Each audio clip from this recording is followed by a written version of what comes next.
सन 1995 के अंदर, 1995 के अंदर इस गांव के अंदर दो सगे भाइयों की शादी होने वाली थी।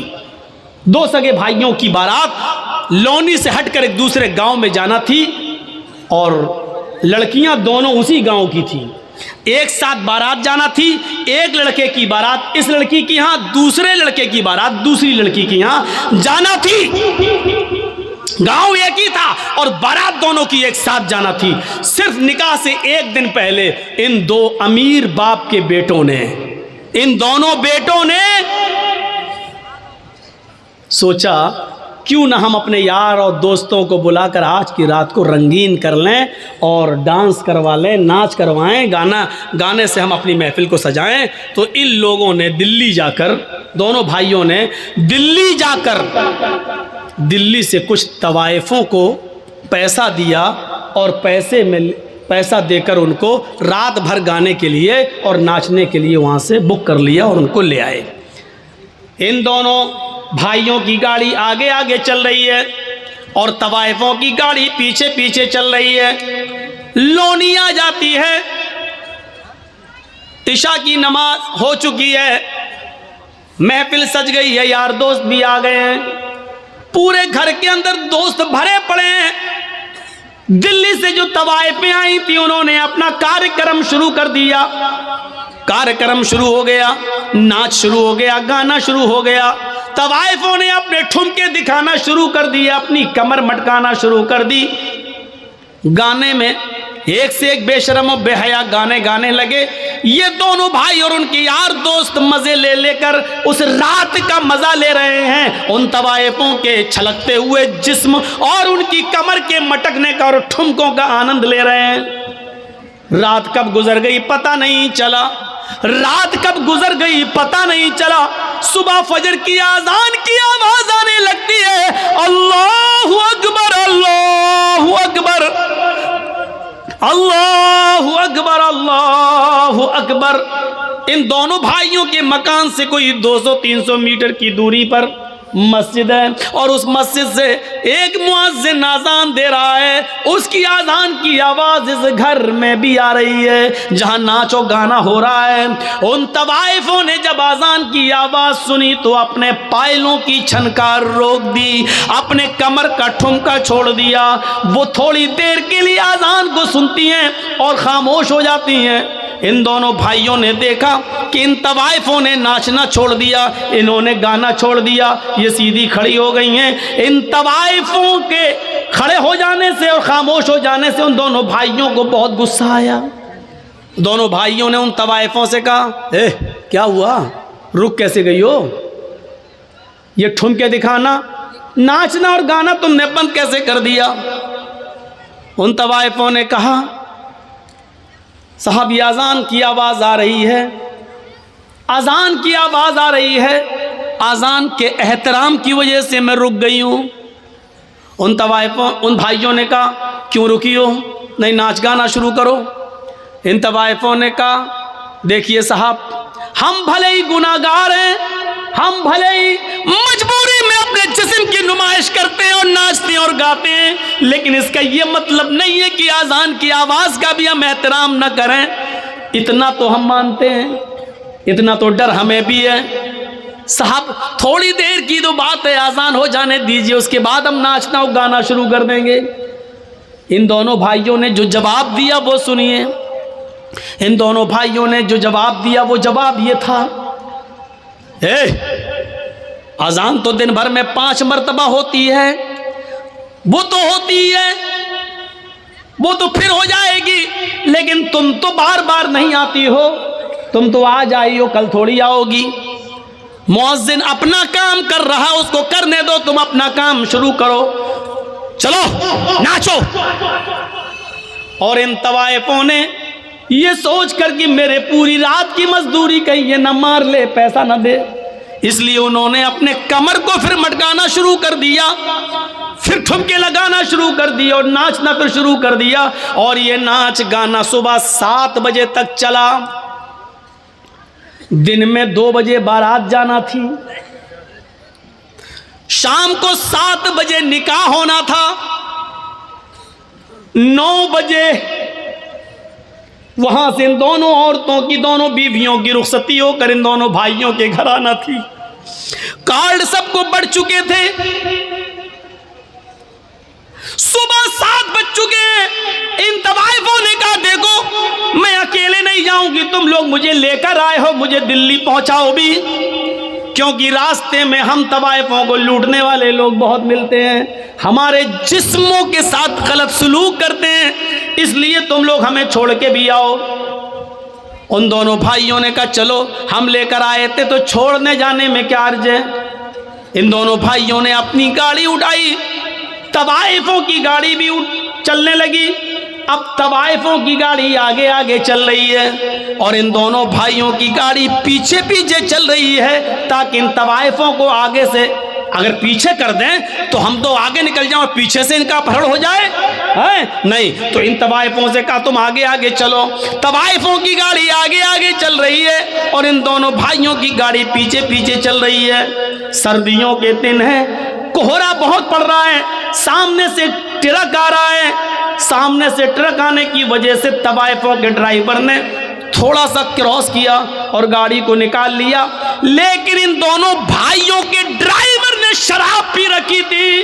रात भर शराब का जाम पीता रहा और नाचो गाना देखता रहा, ये सही से क्रॉस नहीं कर पाया और आने वाले ट्रक ने इतनी जोर से धक्का मारा इन दोनों भाइयों की गाड़ी में कि गाड़ी जंपिंग करते हुए 25-30 फीट दूर जाके गिरती है और बिल्कुल ध्वस्त हो जाती है, बिल्कुल खत्म हो जाती है। जब इन दोनों भाइयों की लाशों को निकाला गया तो अल्लाह की कसम पहचान में नहीं आ रहा था कि बड़े भाई की लाश कौन सी है और छोटे भाई की लाश कौन सी है। ड्राइवर भी मरा और इन दोनों भाइयों की लाशें वहीं पर बिखर गईं।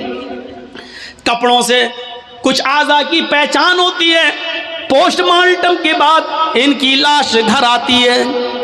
बाप के ऊपर जवान बच्चों की मौत कितना बड़ा हादसा होती है, ये तो वही जानते हैं कि जिनके जवान बच्चे जिनसे छीन लिए जाएं। हम और आप उसका अंदाजा नहीं कर सकते हैं। मेरे भाइयों, अब लाश कहीं बदबू न देने लगे, इसलिए हुक्म होता है कि ईशा की नमाज के बाद इनको दफनाया जाएगा, इनकी मिट्टी होगी, लाश कहीं बदबू न देने लगे। सोचिए जरा, थोड़ी देर के अंदर कितना मंजर बदल गया है। अभी थोड़ी देर के बाद आज ही के दिन इनको नहला धुलाकर नए कपड़े पहनाकर, मेरे भाइयों, इनको बारात लेकर लड़कियों के गांव में जाना था, लेकिन अब थोड़ी देर के बाद नहला धुलाकर इनको लड़कियों के गांव में नहीं बल्कि कब्रिस्तान ले जाया जाएगा। थोड़ी देर में कितनी चीजें बदल गई हैं। आए शराब पीने वालों, आए जुआ खेलने वालों, क्रिकेट बोर्ड में मस्त रहने वालों, क्रिकेट में खेल खेल कर अपनी जवानी बर्बाद करने वालों, लहू और लैब में पढ़ने वालों, 12-12 और 1-1, 2-2 बजे तक यूट्यूब पर गंदी गंदी चीजें देखने वालों, मूवी देखने वालों, जरा सोचो तो सही, इन नौजवानों की हैसियत कैसी बदलती है। अभी इनको बारात लेके जाना था लड़कियों के गांव में, लेकिन अब इन दोनों भाइयों का जनाजा जा रहा है। मेरे प्यारे साथियों, कब्रिस्तान की तरफ अभी ये लड़के साथ में 300 और 400 बाराती लड़की के गांव में जाना थे। 300 और 400 लोगों के साथ इन दोनों नौजवानों को लड़की के गांव में जाना था, लेकिन अब ये 300 और 400 लोग लड़की के गांव में के बजाय अब जनाजे में जा रहे हैं। हैसियत देखो। अभी इन दोनों लड़कों को ससुराल से आए हुए कपड़े पहनना थे, नए कपड़े पहनकर बारात में जाना था, लेकिन अब इन दोनों लड़कों के जिस्मों पर ससुराल से कपड़े नहीं बल्कि सफेद रंग का कफन पहनाकर इनको कब्रिस्तान की तरफ ले जाया जा रहा है। मेरे भाइयों, हैसियत बदल गई। ये नमाज के वक्त इन लोगों ने तवाइफों के नाच को मुंह चला के कहा नाचो नाचो। मौजिन तो 5 टाइम अजान देता है, तुम तो रोज रोज थोड़ी आती हो। अब सुनो, अजान के टाइम पर क्रिकेट खेलने वालों, तुम भी अपने अमल से ये जाहिर कर रहे हो, अजान तो 5 बार होती है, क्रिकेट रोज रोज थोड़ी होता है। आए कैरम बोर्ड खेलने वालों और मैच देखने वालों, तुम भी अपने अमल से ये साबित साबित कर रहे हो कि आजान तो 5 बार होती है, मैच बार बार थोड़ी होता, आज देख लेता हूं फिर थोड़ी मिलेगा। तुम भी अपने अमल से यही साबित कर रहे हो। याद रखना, जो इन नौजवानों का हाल हुआ है, कल वो हमारे साथ भी हादसा हो सकता है, हादसा किसी के साथ भी हो सकता है। वमन अरज़ान ज़िक्री फ़इन्न लहू मईशतन ज़न्का, जो मेरे जिक्र से एराज़ करेगा हम उसकी रोजी को तंग कर देंगे।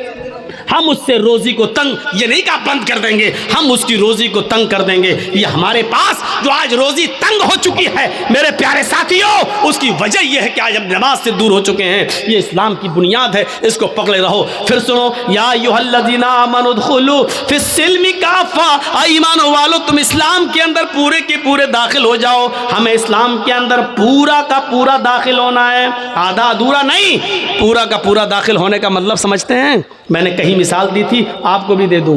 पूरा का पूरा इस्लाम, ये एक खंबा है, ये जो लगा है जिस पर लाइट लगी है, ये खंबा है। मान लो ये बिजली का पोल है, बिजली का पोल है, और इसके बगल में आम का एक दरख्त है, आम का दरख्त।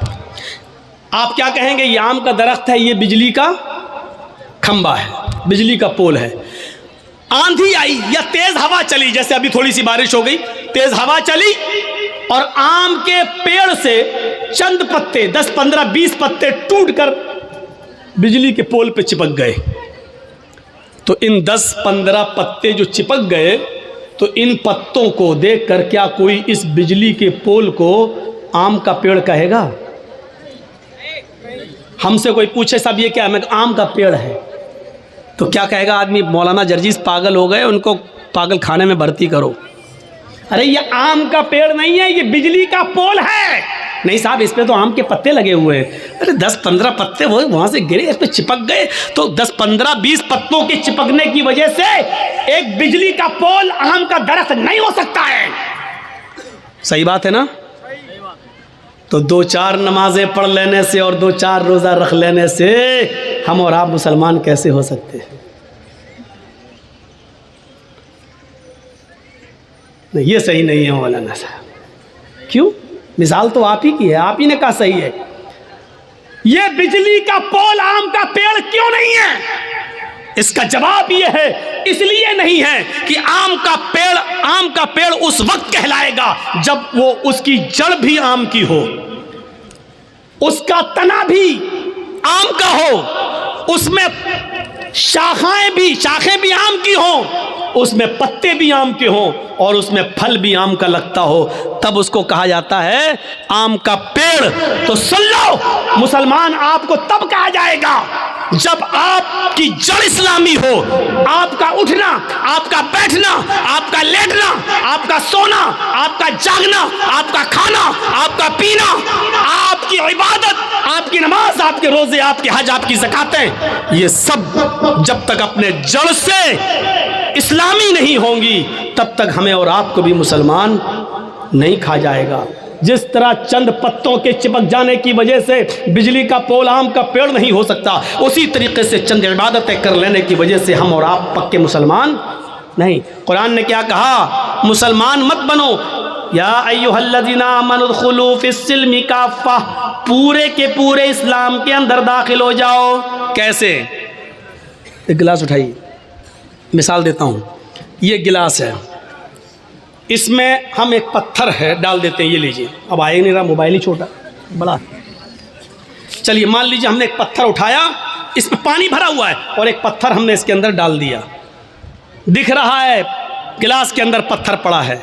2 दिन के बाद आए, देख रहे हैं पर भी पत्थर पड़ा हुआ है। 2 दिन के बाद हमने निकाला और फेंक दिया। हमारा इस्लाम से ऐसा ताल्लुक़ नहीं होना चाहिए कि जब चाहें हम इस्लाम के अंदर दाखिल हो जाएं और जब चाहें हमको इस्लाम से निकाल दिया जाए। ऐसा नहीं होना चाहिए। ये पानी का एक गिलास है, जलेबी तो खाते ही होंगे। जलेबी में रंग पड़ता है ना, कलर, गुलाब जामुन वगैरह में, बूंदी वगैरह में, आप जो खाने वाला रंग है 2 रुपए का रंग ले आइए और इस पानी में डाल दीजिए और पानी रख दीजिए। अगर लाल रंग डाला है तो पानी कैसा हो जाएगा? लाल। ग्रीन कलर डाला है तो पानी कैसा हो जाएगा? ग्रीन। येलो कलर डाला है तो पानी कैसा हो जाएगा? येलो, पीला।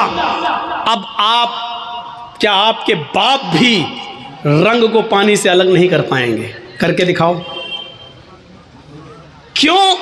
पानी में जब रंग पड़ गया तो पानी ने फौरन रंग को अपने अंदर जज्ब कर लिया और रंग ने भी पानी को अपने रंग में ढाल लिया। दोनों तरफ से बात हुई ना। पानी में रंग डाला गया, पानी ने फौरन रंग को अपने अंदर जज्ब कर लिया, लेकिन रंग ने भी पानी को अपने रंग में ढाल लिया। अब आप रंग को अलग करना चाहो पानी से तो रंग पानी से अलग नहीं हो सकता, और पानी को अलग करना चाहो रंग से तो पानी भी अलग नहीं हो सकता। फेंक दोगे बेकार हो सकता है, लेकिन अलग नहीं हो सकता है। ये ताल्लुक होना चाहिए हमारा इस्लाम के साथ। यानी इस्लाम हमारे अंदर ऐसा घुसा हुआ हो, ऐसा जज्ब हो जाए कि इस्लाम हमारे अंदर ऐसा जज्ब हो कि हम इस्लाम के मिजाज में ढल जाएं और इस्लाम हमें अपने अंदर जज्ब कर ले। फिर हमसे इस्लाम को निकाला जाए तो ना निकले, और इस्लाम को हमसे दूर किया जाए तो ना हो। जैसे सुमैया से इस्लाम दूर करवाया जा रहा है, लेकिन जान दे दी, लेकिन सुमैया से इस्लाम नहीं छुड़ा। हजरत बिलाल से इस्लाम छुड़ाया जा रहा है, लेकिन बिलाल ने कहा जान दे देंगे लेकिन इस्लाम नहीं छोड़ेंगे। मेरे प्यारे साथियों, इस्लाम के साथ हमारा ताल्लुक रंग और पानी की तरह होना चाहिए कि हमसे इस्लाम दूर किया जाए तो ना हो, और इस्लाम से हमको दूर किया जाए तो हमको दूर ना किया जा सके। ये ताल्लुक होना चाहिए हमारा इस्लाम के साथ। मेरे प्यारे भाइयों, ये इस्लाम के ताल्लुक से मैंने चंद बातें आपके सामने रखी हैं। इस्लाम ये मज़हब है, इस मज़हब को पहचानो। 2 घंटे की तकरीर में और कितनी बातें आपके सामने कही जा सकती हैं। मेरे भाइयों सोचो, गौर करना चाहिए हमें और आपको। फिर कभी आप बुलाएंगे तो फिर दूसरे टॉपिक पे उछालेंगे। आज हमने सिर्फ इसलिए इस्लाम के ताल्लुक से बातें बताई हैं कि इस्लाम हमारा मज़हब है, इसलिए हमें इससे जुड़ना चाहिए और इस्लाम अपने अंदर ऐसा जज्ब कर लेना चाहिए कि इस्लाम हम में घुल जाए। हमारा उठना, हमारा बैठना। एक बात और सुन लीजिए, अब इस्लाम लाने के बाद, इस्लाम लाने से पहले जो गलती किए थे आप, वो काबिले माफ हैं, वो काबिले अफू दरगुजर हैं, लेकिन इस्लाम लाने के बाद अब आप सोच समझ कर कदम कीजिए, कदम उठाइए, क्योंकि इस्लाम लाने के से पहले जितने गुनाह होते इस्लाम लाने के बाद माफ हो जाते हैं, लेकिन इस्लाम लाने के बाद सोच समझ के कदम उठाया जाता है। आपने स्कूल में पढ़ने वाले बच्चे को देखा है? स्कूल में पढ़ने आता बच्चा नर्सरी में पढ़ता है, फिर LKG में आता, फिर UKG में आता, फिर फर्स्ट में आता, फिर सेकंड में आता है। जब तक बच्चा 5th में नहीं आता उसको पेंसिल दी जाती है, पेंसिल, और रेजर दिया जाता है मिटाने के लिए। A लिखो, बच्चा A लिखता है, गलत लिख दिया, मिटाओ। B लिखो, गलत लिख दिया, मिटाओ। बच्चा गलती बार बार करता है, रेजर से उसको मिटा दिया जाता है। लेकिन जब बच्चा 5th क्लास पास करके 6 में आ जाता है तो उसके हाथ में पेंसिल नहीं दी जाती बल्कि पेन दे दिया जाता है। क्यों? रेजर नहीं होती है उसके हाथ में। क्यों? अब तुम गलती करने के लायक नहीं हो, गलती करने की तुम्हारी उम्र गुजर चुकी है। जब तुम छोटे थे गलती करते थे, रेजर से मिटा दी जाती थी। अब जो कुछ भी लिख रहे हो सोच समझ के लिखना, क्योंकि अब जो लिखोगे वो मिटेगा नहीं। मेरे भाइयों, यही ताल्लुक हमारा और इस्लाम के साथ है। इस्लाम लाने के बाद, मुसलमान हो जाने के बाद फिर कोई भी गुनाह का काम हमसे होना नहीं चाहिए, इसलिए कि अब जो भी करोगे वो अल्लाह के फरिश्ते लिख लेंगे। वो मिटने वाला नहीं है, वो खत्म होने वाला नहीं है, और उसी लिखे हुए पर हमारा हिसाब किताब होना है। उसी लिखे हुए पर हमें जन्नत मिलना है, जहन्नम मिलना है। इसलिए जो भी कदम उठाओ सोच समझ के उठाओ। शराब का गिलास तुम्हारे हाथ में हो तो पहले सोच लो, जुआ खेलने जा रहे हो तो पहले सोच लो, और नमाज भी पढ़ने जा रहे हो तो पहले सोच लो। मेरे प्यारे साथियों, कि हम नमाज कैसे पढ़ रहे हैं, किसके तरीके पर पढ़ रहे हैं, हलाल रोजी खाई है कि नहीं है, रिज़्क़ हलाल खाया कि नहीं। अब आपको हर कदम सोच समझ के उठाना है। तो अल्लाह से हम दुआ करते हैं कि बारे अल्लाह हमें हर कदम सोच समझ के उठाने की तौफीक अता फरमा। बारे अल्लाह हमारे गुनाहों को माफ़ फरमा दे। इस्लाम का ताल्लुक हमारे साथ, हमें पानी और रंग की तरह हमारे साथ कर दे कि रंग को पानी से अलग नहीं किया जा सकता, और पानी से इस्लाम रंग को अलग नहीं किया जा सकता। अल्लाह ऐसे ही इस्लाम हमारे अंदर दाखिल कर दे कि ना इस्लाम हमसे दूर हो, ना हम इस्लाम से दूर हो। बारे अल्लाह हमारे नौजवानों की इस्लाह फरमा। आय अल्लाह इनको 5 वक्त का नमाजी बना दे। अल्लाह रिज़्क़ हलाल की तौफीक अता फरमा। आय अल्लाह हमें इस्लाम की इज़्ज़त करने की तौफीक अता फरमा और इस्लाम को दूसरों तक पहुँचाने की तौफीक अता फरमा। बारे अल्लाह इस वक्त हमारे हिंदुस्तान के हालात बड़े नाजुक हैं। आय अल्लाह हमारे हिंदुस्तान को दूसरी तरफ ले जाने की कोशिश की जा रही है। हमारे मुल्क भारत को एक एक चीज़ बेचकर हमारे भारत को गुलाम बनाने की कोशिश की जा रही है। अल्लाह इस भारत की हिफाजत फरमा ले। अल्लाह चोरों से, डकैतों से इस मुल्क को महफूज फरमा दे। अल्लाह ये मुल्क हिंदू और मुसलमान, सिख और ईसाई सब ने मिलकर लड़कर आज़ाद कराया था।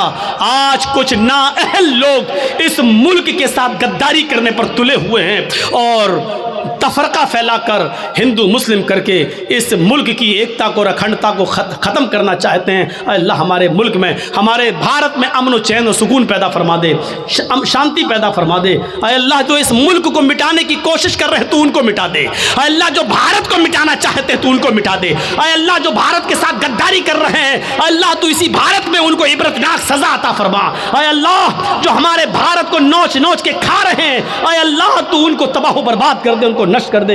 अल्लाह उनको बाद में आने वाले लोगों के लिए निशान इबरत बना दे। बारे अल्लाह जब तक तू हमें जिंदा रख, इस्लाम पे जिंदा रखना, और जब हमारा खात्मा हो तो ईमान पर हमारा खात्मा फरमाना। वमा अलैना इल्लल बलागुल मुबीन व आखिरु दावाना अनिल हम्दुलिल्लाहि रब्बिल आलमीन। सलामु अलैकुम व रहमतुल्लाहि व बरकातुहू। आप लोग स्टेज की तरफ ना आए, कोई भी मुसाफा करने